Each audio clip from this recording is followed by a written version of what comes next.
Continuation for what we spoke and emphasized greatly in recent times. Regarding the need that the actions of every single one of the nation of Israel, every single Jew,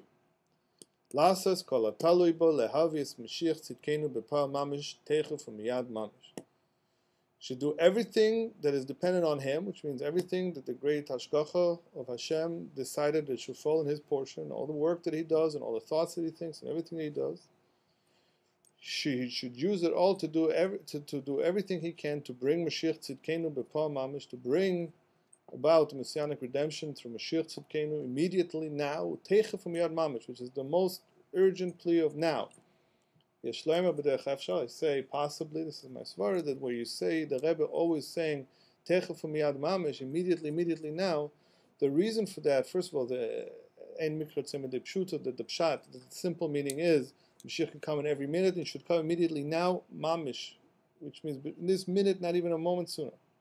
However, 20 years into this statement, 20 years after these, miyad mamish, it almost sounds like a joke. 20 years ago is miyad mamish. Every time we read this, we're saying miyad mamish. Immediately now in the way we can feel it. It's 20 years you're saying this. Mashma, that there's also a deeper meaning in miyad mamish. Miyad mamish, why? It's like the Rambam says, that every person at any moment should look at himself as if he's got half merits and half demerits, and that if the person does one more mitzvah, whether with thought, with speech, or with actions, he's able to bring redemption to the entire world at any minute, with any mitzvah. And that mitzvah is in action with tefillin, tells, or it's with our speech, not to say bad speech and to say good speech and good things, and the speech of Torah and davening at tefillah, and in thoughts. So you could, according to the Rambam, a person can bring the Geula, the redemption by Mashiach, at any given second by a single thought, if that is the critical mass of the mitzvahs of the revelation of God, godly light in the world.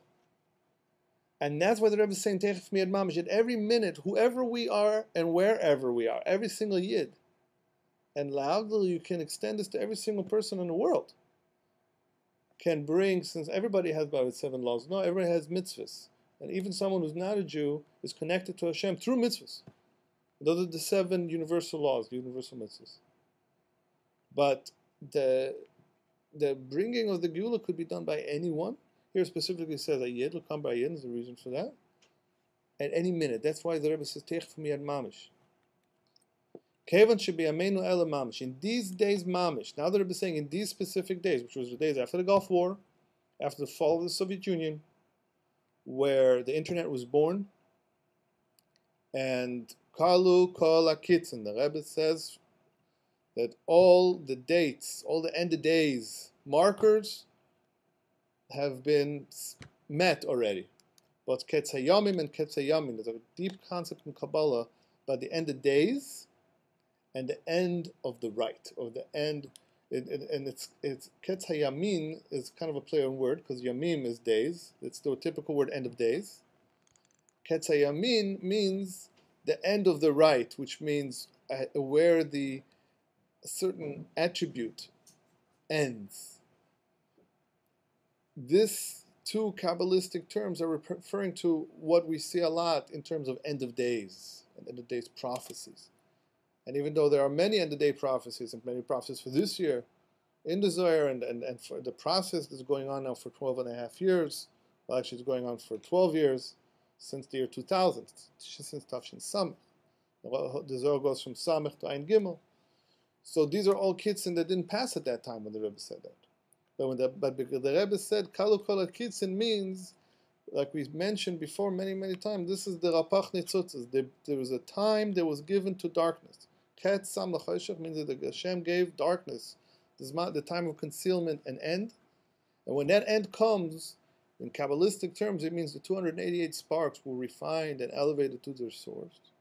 Which means that later in a couple of sichas, actually after Rosh Hashanah, in this Hemshech of sichas, in this declaration of redemption, later the Rebbe starts explaining what it means in this time of Avodas HaBirurim. The work of the sifting and refinement of the 288 sparks, which started with Adam Rishon, by the way.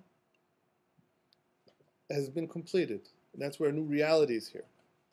So that's what the Rebbe says, Kalu kol hakitzin. All the end of days have been met. Of course, we didn't bring about the Messianic redemption yet. And that's why people say it's going to be 2012.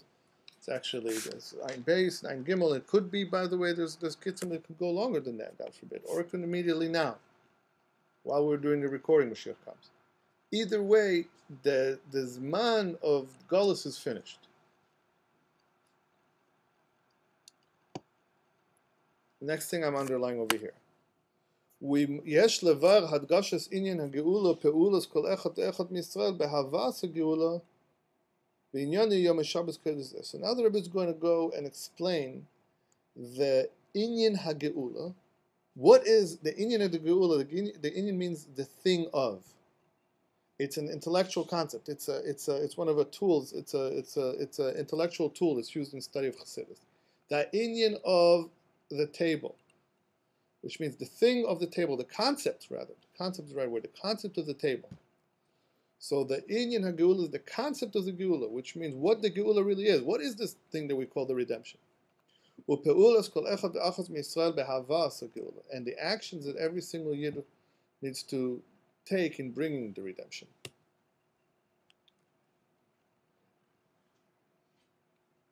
This is the preface that the Rebbe says in what I'm going to tell you now is what the redemption is.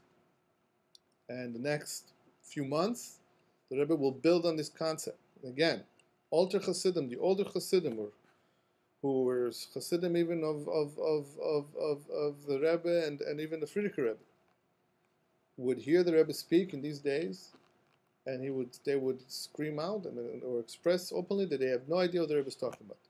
The Rebbe is referring to very deep and mystical Kabbalistic teachings that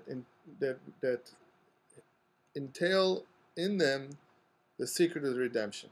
And when the Rebbe says, I'm going to teach you the redemption, he's going to bring it from it's going to be Miyashev, he's going to resolve all the sugyas in the Gemara, especially in Sanhedrin about Moshiach.